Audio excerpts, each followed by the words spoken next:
Hello दोस्तों, मैं दिनाथ ठाकुर अपने यूट्यूब चैनल में पुनः एक बार आप सभी को स्वागत करता हूँ। दोस्तों, आज हम चर्चा करने वाले हैं काफ़ी महत्वपूर्ण विषय क्लाइमेटोलॉजी टेस्ट के संदर्भ में। यह टेस्ट हमारा पेड ग्रुप के माध्यम से संचालित हुआ था, जो 21 मई को संचालित किया गया था। इसमें कुल हम लोग 75 प्रश्नों को देखे थे। उन 75 प्रश्नों का आंसर की आज मैं आप लोगों को क्वेश्चन नंबर 1 से 25 तक दूंगा। उसके बाद फिर अगले वीडियो में पार्ट 2 हमारा होगा, जिसमें 25 टू 50 तक हमारा जाएगा, और पुनः अगले वीडियो में हमारा पार्ट 3 होगा, जिसमें अंतिम सभी प्रश्नों को समावेशित किया जाएगा। तो दोस्तों चलिए शुरू करते हैं। लेकिन यदि आप हमारे चैनल में नए हैं, पहली बार हैं, तो चैनल को सब्सक्राइब कर दीजिए, साथ ही लेटेस्ट नोटिफिकेशन के लिए बेल आइकन को दबा दीजिए। तो चलिए स्टार्ट करते हैं। पहला प्रश्न है, निम्नलिखित कथनों में से उष्णकटिबंधीय चक्रवातों में से कौन सा सही है। हमारा 4 ऑप्शन है, जिसमें से हमारा उष्णकटिबंधीय चक्रवात के संदर्भ में, ट्रॉपिकल साइक्लोन के संदर्भ में आंसर को देखना है कि सही कौन सा है। पहला बिंदु है कि उष्णकटिबंधीय चक्रवात व्यापारिक पवनों के अभाव के कारण पूर्व से पश्चिम की ओर मुड़ जाती है।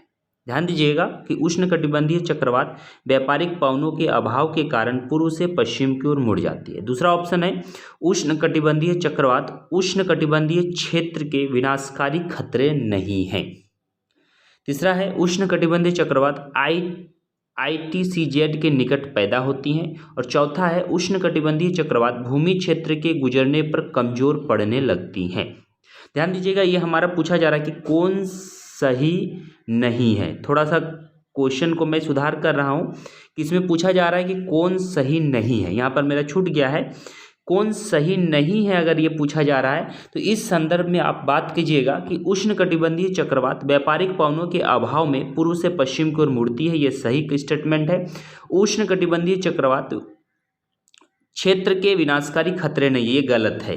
ये जो है यहाँ पर सही नहीं है, क्योंकि उष्णकटिबंधीय चक्रवात अभी भी आया हुआ है ताउते, जो काफ़ी विनाशकारी प्रभाव लेकर आ रहा है। साथ ही साथ बंगाल की खाड़ी में वर्तमान समय में जो यश आने वाला है, जो वैज्ञानिकों ने जिसको खतरा देखा है, तो वो भी काफ़ी विनाशकारी होगा। तो यहाँ पर ये सही नहीं है। लेकिन अगर यहाँ पे पूछा जाएगा कि कौन सा सही नहीं है, तो आंसर हो जाएगा बी।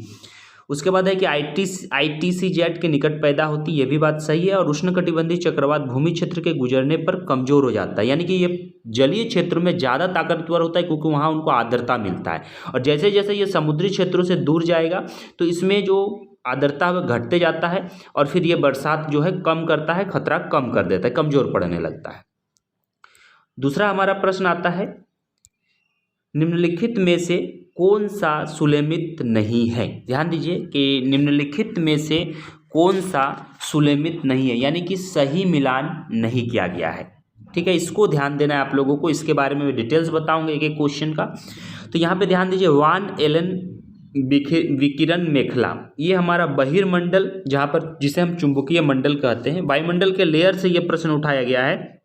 तो ये बहिर्मंडल जो है हमारे, जिसे वान एलन विकिरण मेखला कहते हैं।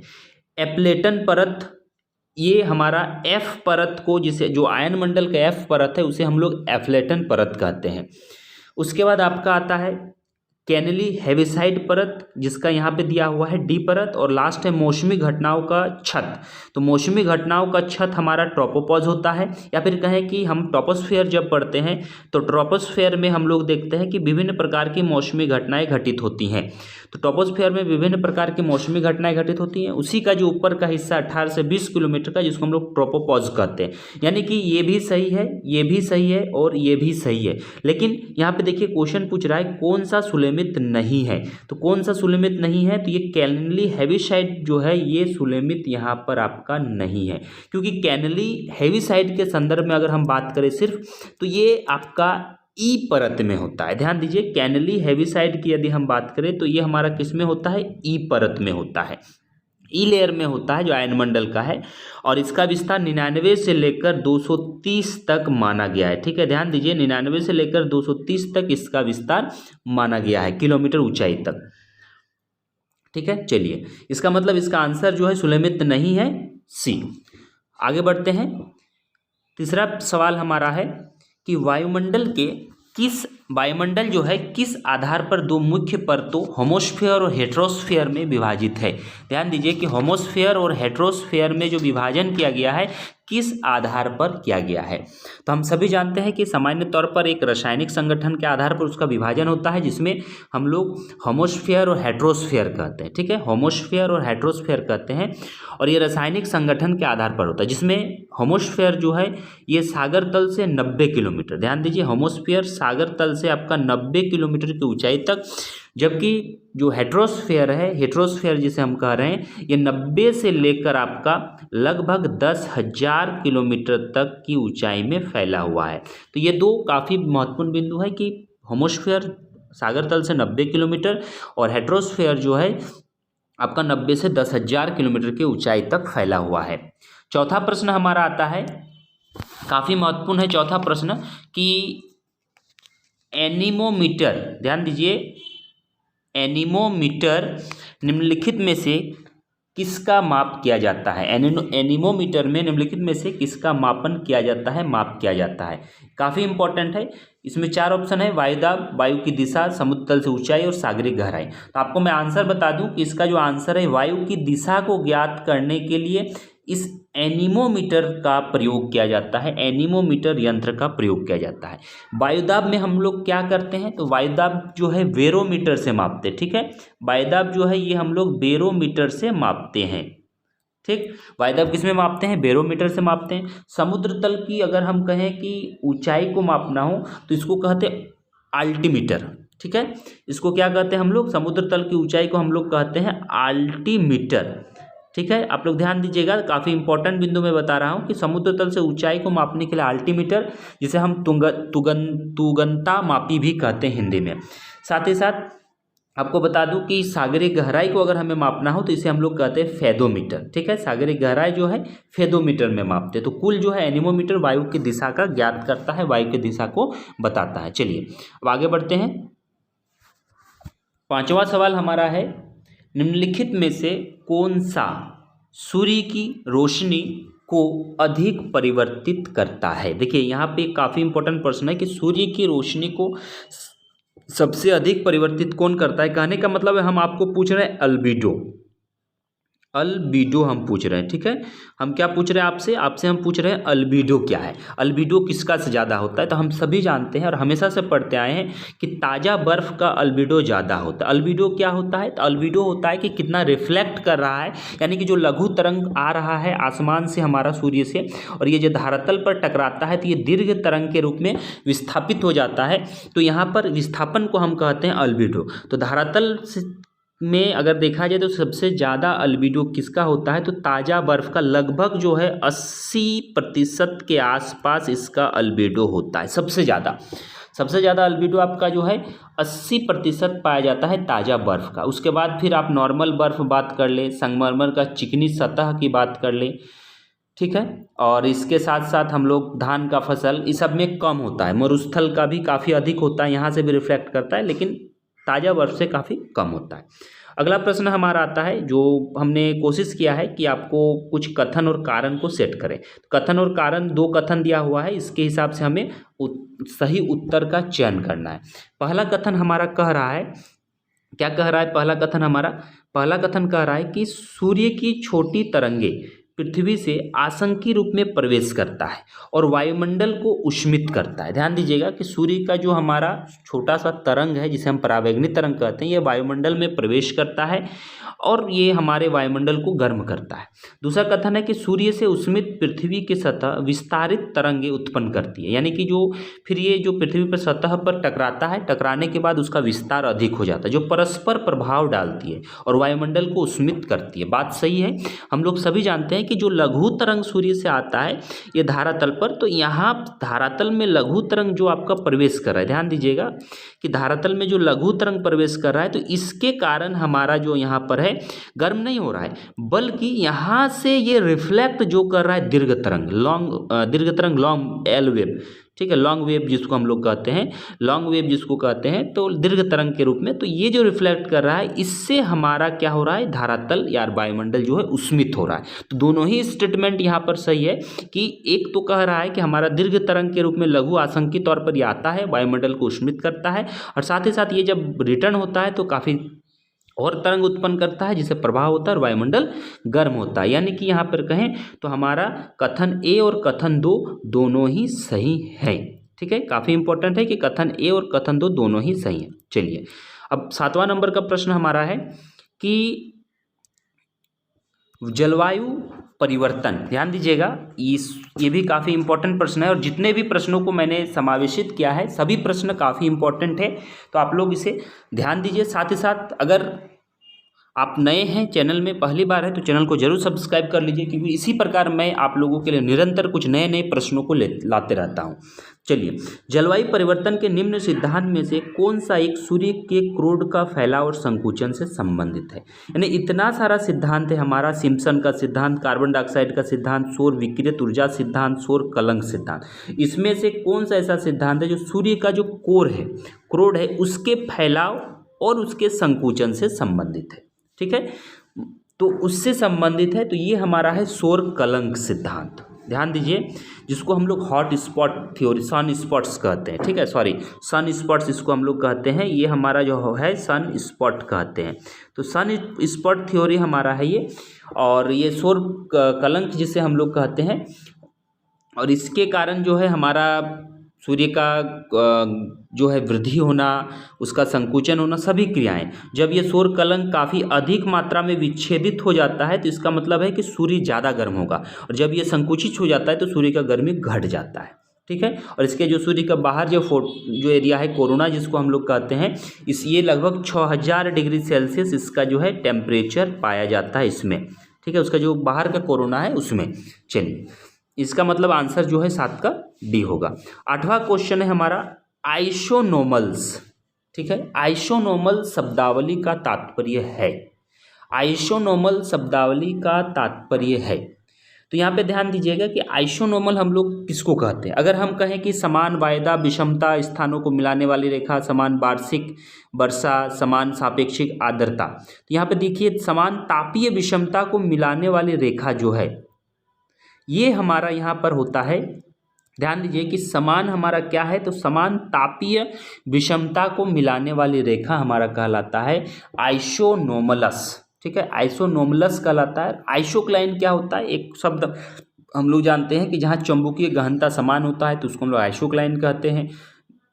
चुंबकीय नति का समानता हो तो आइसोसोमलाइन कहते हैं। चुंबकीय विषमता जब होता है तो आइसोकोर कहते हैं। तो इन सभी के बारे में हमारा प्रीवियस ईयर में इन सभी शब्दावली के बारे में हमारे प्लेलिस्ट में जाकर आप देख सकते हैं। वहाँ से आपको जो है इससे रिलेटेड रहने को प्रश्न और उससे रिलेटेड रहने को कॉन्सेप्ट मिल जाएंगे। तो ये आपका आंसर जो होगा 8वां होगा। चलिए आगे बढ़ते हैं। 9th नंबर का क्वेश्चन है, विकिरण का प्रवाह विकिरण करने वाली वस्तु के निरपेक्ष तापमान की चौथी घात का समानुपाती होता है। ध्यान दीजिएगा कि विकिरण का प्रवाह विकिरण करने वाली वस्तु के निरपेक्ष तापमान का चौथी घात के समानुपाती होता है। उक्त किस नियम से संबंधित है। ठीक है, ये आपको पूछा जा रहा है कि ये जो हमारा नियम है ये किससे संबंधित है। जो हमारा विकिरण है, विकिरण के वस्तु के निरपेक्ष का चौथी घात के समानुपाती होता है, ये कहने का मतलब है इसका। तो ये देखिए, ये काफ़ी नया से क्वेश्चन हमको भी लगा। मैंने भी इसको जब खोजा देखा तो ये स्टीफन बोल्ट्जमैन का सिद्धांत है, उनका नियम है। इस नियम में क्या कहा जाता है कि किसी वस्तु, ध्यान से सुनिएगा, कि किसी वस्तु से विकिरित ऊर्जा निकाली गई ऊष्मा की मात्रा उस वस्तु की परम ताप के चतुर्थ घात का समानुपाती होता है। यानी कि आप जब किसी वस्तु के विकिरण द्वारा ऊष्मा निकाल रहे हैं तो उस वस्तु का जो मूल तापमान होता है उसका चतुर्थ घात का समानुपाती होता है।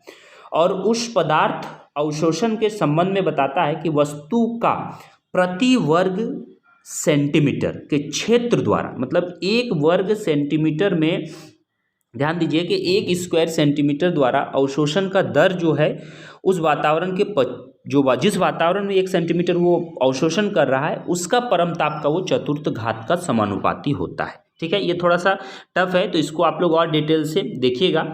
नहीं होगा तो मैं कोशिश करूँगा इससे रिलेटेड कुछ मटेरियल यूट्यूब पर मैं अपलोड करूँ। चलिए आगे बढ़ते हैं। निम्नलिखित सूची में सही जोड़ों का मिलान करें। तो निम्नलिखित सूची में सही जोड़ों का मिलान करें, अगर हम इस क्वेश्चन को ध्यान दें तो काफ़ी इंपॉर्टेंट क्वेश्चन है। एक सूची दो, सूची एक में क्या है, वार्षिक रेंज, अल्बेडो, इसोहेल और आल्पन, ठीक है। जबकि सूची टू में एक वस्तु द्वारा परिवर्तित दृश्य प्रकाश का प्रतिशत, आगामिक सौर विकिरण, सबसे गर्म और ठंडे महीनों के औसत तापमान का अंतर, धूप की समान अवधि वाले स्थानों को मानचित्र पर जोड़ने वाली काल्पनिक रेखा, ठीक है। तो इसमें अगर आप आंसर देखिएगा तो आप देखिए सबसे गर्म और ठंडे महीने का जो औसत तापमान का अंतर होता है उसे वार्षिक रेंज कहते हैं, ठीक है। सबसे ठंडे और गर्म महीने का जो औसत तापमान होता है तो उसे हम क्या कहते हैं, उसे वार्षिक रेंज कहते हैं। उसके बाद है कि एक वस्तु द्वारा परावर्तित दृश्य प्रकाश प्रतिशत, यानी कि जब दीर्घ तरंग के रूप में कितना परिवर्तित होता है, अल्बिडो बताता है। तो एक वस्तु का जितना वो प्रतिशत उसका रिटर्न होगा, परावर्तित होगा, वो उसका अल्बिडो कहलाएगा। उसके बाद आप देखिए कि धूप का समान अवधि, धूप का समान अवधि आइसोहेलाइन या आइसोहेल कहते हैं। समान अवधि वाले स्थानों को मानचित्र पर जोड़ने वाली काल्पनिक रेखा, आइसोहेलाइन या आइसोहेल कह सकते हैं इसको हम लोग, ठीक है। और इसके बाद आल्पन हमारा क्या है, तो आल्पन सौर आगमिक सौर विकिरण, आल्पन को हम लोग इंसोलेशन, ठीक है, आल्पन को हम लोग क्या कहते हैं, इंसोलेशन सूर्य ताप। देखिए काफ़ी इंपॉर्टेंट है, आल्पन को हम लोग क्या कहते हैं, आल्पन को हम लोग कहते हैं सूर्य ताप, ठीक है, इंसोलेशन कहते हैं। यानी कि इसका आंसर जो है डी होगा। चलिए 11वां नंबर का प्रश्न हमारा आता है, निम्नलिखित में से कौन से मौसम उपकरण स्टीवेंसन स्क्रीन के बाहर रखे जाते हैं, ठीक है। ये डायरेक्ट क्वेश्चन है और ये एक मतलब टेक्निकल क्वेश्चन है। तो इसमें आपको बता दूं, एनोमोमीटर का जो मैंने पहले व्याख्या किया, एनोमोमीटर में क्या होता है, जिसमें वायु की दिशा मापी जाती है, तो उसमें उपकरण में स्टीवेंसन स्क्रीन बाहर रखे जाते हैं और वायु को प्रवाहित करने की दिशा को निर्धारण किया जाता है, ठीक है। इसीलिए इसका जो है एनोमोमीटर का प्रयोग किया जाता है। अगला है प्रश्न हमारा, निम्नलिखित में से किस तापमान पर ताज़ा पानी का घनत्व सर्वाधिक होता है, ठीक है। ध्यान दीजिए, ये ओशनोग्राफी से भी रिलेटेड है, क्लाइमेटोलॉजी से भी रिलेटेड है कि किस तापमान पर ताज़ा पानी का घनत्व सर्वाधिक होता है। तो ये आपका जो ताज़ा पानी का घनत्व 4 डिग्री सेल्सियस, ठीक है, 4 डिग्री सेल्सियस पर ताज़ा पानी का घनत्व सबसे ज़्यादा होता है। और अब पूछा जाए कि खारा पानी का घनत्व, तो -2 डिग्री सेल्सियस, खारा पानी का घनत्व जो है वो -2 डिग्री सेल्सियस पर होता है, जबकि ताज़ा पानी का 4 डिग्री सेल्सियस। अगला प्रश्न हमारा आता है 13वां नंबर का प्रश्न है। प्रश्न हमारा है कि किस स्थान के मध्य तापमान और इसके अक्षांश के मध्य तापमान के अंतर को क्या कहेंगे। किसी स्थान के मध्य तापमान और अक्षांशों के मध्य तापमान, ठीक है, दोनों को हम क्या कहेंगे। तो दोनों का मध्य जो अंतर होगा, इस अंतर को हम लोग कहते हैं ताप असंगति, ठीक है। इस अंतर को हम लोग क्या कहते हैं, इस अंतर को हम लोग कहते हैं ताप असंगति। यानी कि एक नॉर्मल टेम्परेचर का और एक अक्षांश पर टेम्परेचर दोनों में जब अंतर होगा तो उसे हम लोग क्या कहेंगे, उसमें ताप असंगति कहेंगे। यानी कि अगर सामान्य नियमानुसार अगर हम बात करें तो क्षोभमंडल में ऊंचाई के साथ क्या होता है, तापमान हमारा घटते जाता है, परंतु इस सामान्य ताप पतन के विपरीत कभी कभी और कालिक या स्थानिक ऊंचाई के रूप में ये बढ़ते जाता है, तो उसे कहते हैं ऋणात्मक ताप परिवर्तन दर, ठीक है, इन्वर्जन ऑफ टेम्परेचर, मतलब घटने की जगह बढ़ जाता है। तो ये सभी चीज़ें हैं जो इससे रिलेटेड हैं और ये ताप असंगति को दर्शाता है। चलिए अगला हमारा है, वायु राशि की स्थिरता या अस्थिरता के डिग्री के निर्धारण के लिए किस उपकरण का प्रयोग किया जाता है। यानी जो हम लोग एयर मासेस कहते हैं, जिसमें ठंडी और गर्म हवाएं होती हैं, तो उस एयर मासेस की जो कभी स्थिर हो जाती हैं वो कभी अस्थिर हो जाती हैं, तो इनको मापने के लिए हमें किस उपकरण का प्रयोग करना होता है। तो आप ये सब मेंटेनेंस कर लीजिए, मिला लीजिए, ये बी आंसर होगा, रेडियो सांडेस, ठीक है, रेडियो सांडेस का उपयोग किया जाता है, ठीक है, यहाँ ध्यान दीजिएगा। और जहाँ तक अदर का अगर बात करें तो कहीं ना कहीं ये सभी अन्य कार्यों में प्रयोग होता है। पीएच मीटर जो है ये आपका सांद्रता को ज्ञात करने के लिए है, सोनार जो है इसका प्रयोग तकनीकी नौ संचालन में किया जाता है। तो इस तरह करके इसमें अलग अलग है, लेकिन रेडियो सांडेंस जो है ये आपकी वायु राशि की स्थिरता को। उसके बाद है अधिकतम तापमान किन रेखाओं पर अंकित किए जाते हैं। अधिकतम तापमान किन रेखाओं पर अंकित किए जाती है, ग्लोब का बात है, ठीक है। तो यहाँ पे आप ध्यान दीजिए विषुवत रेखा पर, विषुवत रेखा के दक्षिण 5 डिग्री, विषुवत रेखा के उत्तर 5 डिग्री, कर्क और मकर रेखाओं पर, ठीक है, कर्क और मकर रेखा पर। तो सबसे ज़्यादा अगर आप कहें कि ताप किन रेखाओं पर अंकित की जाती हैं तो वो आपका है कर्क रेखा और मकर रेखा पर, ठीक है। इसके बाद शीतोष्ण का क्षेत्र आता है तो उसमें तापमान कम हो जाता है। विषुवत रेखीय बेल्ट में आपका तापांतर जो है काफ़ी, तापमान भी यहाँ पर अधिक है, लेकिन बरसात भी होती है, इसलिए यहाँ पर उतना अधिक वेरिएशन देखने को मिलता है, ठीक है। लेकिन एक चीज़ आपको बता दूं कि यहाँ तो डी आपका आंसर होगा, लेकिन आपका महाराष्ट्र शिक्षा सेवा चयन आयोग, ठीक है, ध्यान दीजिएगा कि महाराष्ट्र शिक्षा सेवा चयन आयोग, उसके अनुसार ये जो आंसर है ये आपका सी है। लेकिन यहाँ पर ध्यान दीजिएगा कि कर्क और मकर रेखाओं के आधार पर ही इसका आंसर है। लेकिन इसको भी ध्यान दीजिएगा कि अगर ये नहीं ऑप्शन रहा तो आपको विषुवत रेखा के उत्तर में 5 डिग्री अक्षांश पर। उसके बाद अगला प्रश्न है और काफ़ी महत्वपूर्ण प्रश्न है, जो हम लोग क्षोभ मंडल से संबंधित हैं, या फिर कहें कि ये आपका आर्द्रता से भी संबंधित होता है। तो यहाँ पे सवाल आपका है कि वायुमंडल में प्रति 1000 मीटर की ऊंचाई पर तापमान में 10 डिग्री सेंटीग्रेड की कमी होती है, ठीक है। प्रति 1000 मीटर की ऊंचाई में तापमान में 10 डिग्री सेंटीग्रेड की कमी होती है, तो किस शब्दावली का इसमें प्रयोग किया जाता है। देखिए ये एक्चुअली एडिबैटिक टेम्परेचर चेंज से लिया गया है, एडिबैटिक टेम्परेचर चेंज से लिया गया है, जिसमें आप देखिएगा इसका आंसर जो होगा शुष्क रुद्रमोश ताप ह्रास दर, ठीक है, शुष्क dry adiabatic temperature lapse rate की ऊंचाई के साथ जो है 1000 यानी 1 किलोमीटर में 10 डिग्री सेल्सियस तापमान में इसमें परिवर्तन देखने को मिलता है। या फिर कहें कि 1000 फीट पर 5.5 डिग्री फ़ारेनहाइट, अगर ये फीट का अनुसार हो तो 1000 फीट पर 5.5 डिग्री फ़ारेनहाइट एफ, ठीक है। और आप देखें तो सामान्य ताप ह्रास दर हम लोग क्या देखते हैं कि 1000 मीटर यानी 1 किलोमीटर पर नॉर्मल लैप्स रेट हमारा होता है 6.5 डिग्री सेल्सियस, ठीक है। कहीं कहीं पर 6 भी आपका रहेगा, लेकिन 6.5 डिग्री सेल्सियस इज ऑथेंटिक, ठीक है। अगला प्रश्न हमारा आता है कि तापीय प्रतिलोमन की घटना निम्नलिखित में से कहाँ घटित होती है। देखिए काफ़ी इम्पोर्टेंट प्रश्न आपके लिए है, और ये काफ़ी इम्पोर्टेंट प्रश्न है, कहने का मतलब ये प्रश्न आने वाले एग्जाम के दृष्टिकोण से भी काफ़ी इम्पोर्टेंट है। इसका आंसर आपका होगा घाटियों की ऊपरी भाग में, ठीक है। तापीय प्रतिलोमन कहने का मतलब है कि जैसे जैसे हम ऊंचाई की ओर बढ़ते जाता है तापमान हमारा बढ़ते जाता है, और इसका मुख्य कारण है कि घाटियों में हवा का ऊपर की ओर उठना, ठीक है। घाटियों में हवा का क्या होता है कि ऊपर की, घाटी समय से संबंधित है, ऊपर की ओर उठना हमारा तापीय प्रतिलोमन को दर्शाता है। उसके बाद अगला प्रश्न हमारा आता है और काफ़ी इंपॉर्टेंट है कि जब समताप रेखा अत्यंत अनियमित और टेढ़ी मेढ़ी और दूर दूर स्थित होती है, ध्यान दीजिए कि जब समताप रेखा अत्यंत अनियमित, टेढ़ी मेढ़ी और दूर दूर स्थित होती है तो किस ऋतु की दशा का सूचक है।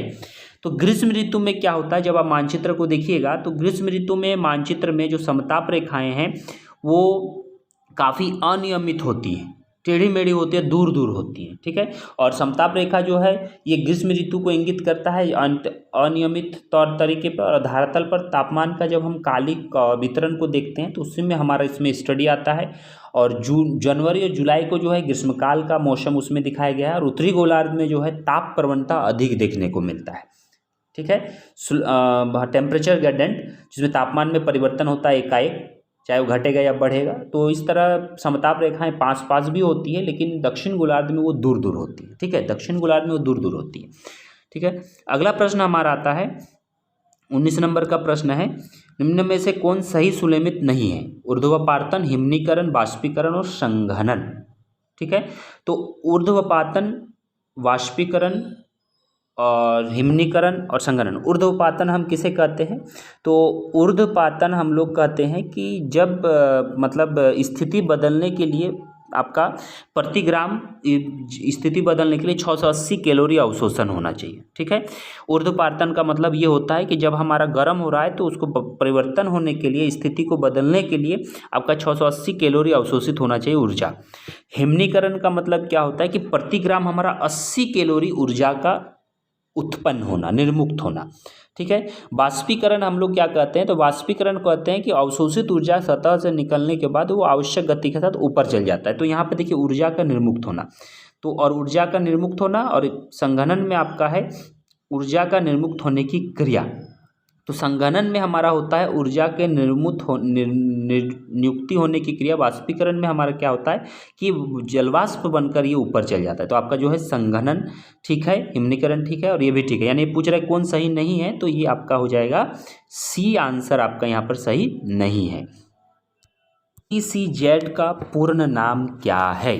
देखिए काफ़ी इम्पोर्टेंट प्रश्न है और ये जब आप ग्लोब को पढ़ते हैं, जब आप डिस्ट्रीब्यूशन पढ़ते हैं, विषुवत, व्यापारिक पवन, पछुआ पवन, इन सभी का, तब आपको इन सभी चीज़ों में पता चलता है कि ITCZ का मतलब है इंटर ट्रॉपिकल कन्वर्जन जोन। ठीक है, जिसे हम डोलड्रम की पेटी कहते हैं। इसे हम लोग क्या कहते हैं, डोलड्रम पेटी भी कहते हैं और शांत पेटी भी कहते हैं। ठीक है, ये दो नाम से इसको हम लोग जानते हैं। उसके बाद आता है कि पृथ्वी का उपोष्ण वायुदाब की पेटी को कहते हैं। पृथ्वी के उपोष्ण वायुदाब की पेटी को हम लोग किस नाम से जानते हैं? काफ़ी इम्पोर्टेंट है आपका, क्योंकि ये छोटे छोटे प्रश्न है। एक 21वां प्रश्न जो आपका है कि उपोष्ण वायुदाब की पेटी को हम लोग क्या कहते हैं, उष्ण नहीं पूछ रहा है। देखिए यहाँ पर डोलड्रम है, अश्वाक्षांश है, व्यापारिक पवने हैं और पछुआ पवने हैं। तो ये काफ़ी आपका छोटा सा प्रश्न है। तो इस प्रश्न को जब आप देखते हैं कि इसको हम लोग किस नाम से जानते हैं, तो ये काफ़ी इम्पोर्टेंट है। इसको हम लोग कहते हैं उपोष्ण वायुदाब की पेटी हमारा कहलाता है अश्वाक्षांश। ठीक है, उपोष्ण, देखिए शीतोष्ण है, उपोष्ण है, तो उपोष्ण को हम लोग कहते हैं अश्वाक्षांश। और जो हमारा विषुवत रेखीय बेल्ट है, तो विषुवत रेखीय बेल्ट में हमारा व्यापारिक पवन और डोलड्रम दोनों आ जाता है। उपोष्ण जैसे इसके ऊपर जाते हैं पछुआ पवन, पछुआ पवन से ऊपर जैसे आप जाइएगा तो आपका आएगा पछुआ पवन में ही गरजता चालीसा है, अश्वाक्षांश है, चिकता साठा है, तो वो आपका हो जाता है अश्व अक्षांश। ठीक है, उसके बाद आपका प्रश्न आता है कि शीतोष्ण, उसके बाद वाले प्रश्नों को ध्यान दीजिए कि शीतोष्ण चक्रवात की उत्पत्ति संबंधी ध्रुवीय वताग्र सिद्धांत किसने प्रतिपादित किया है? तो ये बकरनीज महोदय का है और शीतोष्ण चक्रवात उत्पत्ति ध्रुवीय वताग्र सिद्धांत इन्होंने दिया है। और इन्होंने साथ ही साथ इस सिद्धांत को हम लोग दो अन्य नामों से जानते हैं ध्रुवीय वताग्र। एक तरंग सिद्धांत भी इसी सिद्धांत को हम लोग कहते हैं। किस नाम से जानते हैं? तो इसको हम लोग तरंग सिद्धांत भी कहते हैं और बर्गेन सिद्धांत कहते हैं। ठीक है, तरंग सिद्धांत और बर्गेन सिद्धांत के नाम से इसको हम लोग जानते हैं। और ये आपका जो है शीतोष्ण कटिबंधीय चक्रवात की उत्पत्ति अगर पूछा जाए तो ये 30 डिग्री से 65 डिग्री दोनों गोलार्धों में, 30 डिग्री से लेकर 65 डिग्री दोनों गोलार्धों में पाई जाती है। ठीक है, चलिए अगला प्रश्न हमारा आता है कि सहारा रेगिस्तान के पूर्वी भाग में उत्तर पूर्व और पूर्वी दिशा में पश्चिम दिशा से चलने वाली गर्म और शुष्क हवा को कहते हैं।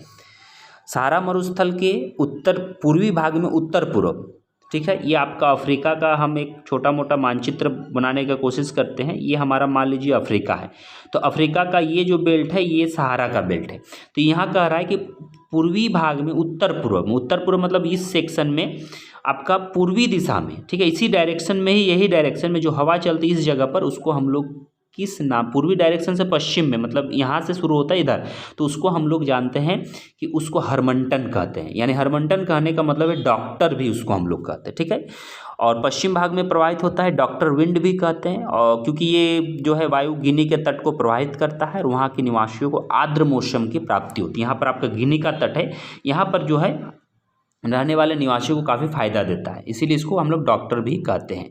उसके बाद आपका प्रश्न आता है 24 नंबर का, निम्नांकित स्थानीय पवनों में कौन अन्य तीन से भिन्न है? खमसिन, फॉन, सिरक्को या फिर कहें मिस्ट्रल। ठीक है, तो ये आपका मिस्ट्रल जो है यहाँ से भिन्न है। खमसिन, फॉन और सिरक्को जो है एक डायरेक्शन में है, जबकि मिश्रण जो है आप देखिएगा मिस्ट्रल स्पेन और फ्रांस में चलता है। ये जो है आपका स्पेन और फ्रांस में चलता है, और सिरक्को अगर कहें तो इटली और स्पेन में चलता है। ठीक है, खमसिन आपका स्विट्ज़रलैंड में चलता है, खमसिन आपका जो है मिस्र में चलता है, और स्विट्ज़रलैंड में आपका जो है गर्म हवा। ठीक है, तो यहाँ पे गर्म हवा इस जो ये आपका यहाँ पे ध्यान दीजिए, और डिटेल्स में बताता हूँ कि सिरक्को भी गर्म हवा है, फॉन भी गर्म हवा है, और खमसिन भी गर्म हवा है, जबकि मिस्ट्रल एक ठंडी धारा है। ठीक है। अंतिम हमारा जो है आज का 25 नंबर का क्वेश्चन और अंतिम आज का आंसर की में कि सिरक्को क्या है, तो सिरक्को एक स्थानीय पवने है जो गर्म हवा है। ठीक है, एक गर्म हवा है जो विशेष तौर पर सिरक्को का जो डायरेक्शन है, हम अगर बात करें तो ये आपका चलती है इटली और स्पेन में। ठीक है, तो ये हमारा कुल 25 प्रश्न का आंसर कि आज मैंने आप लोगों को प्रोवाइड कराया। इसे आप लोग डिटेल्स अच्छे तरीके से मिलाइए, कॉन्सेप्ट्स को समझिए और आने वाले अगले वीडियो में मैं आप लोगों को 25 से लेकर 50 तक का अगला आंसर की बताऊंगा। ठीक है, तो यदि आप हमारे चैनल में नए हैं, पहली बार है, तो चैनल को सब्सक्राइब कर दीजिए, साथ ही इसी तरह के वीडियो पाने के लिए बेल आइकन को दबा दीजिए। धन्यवाद।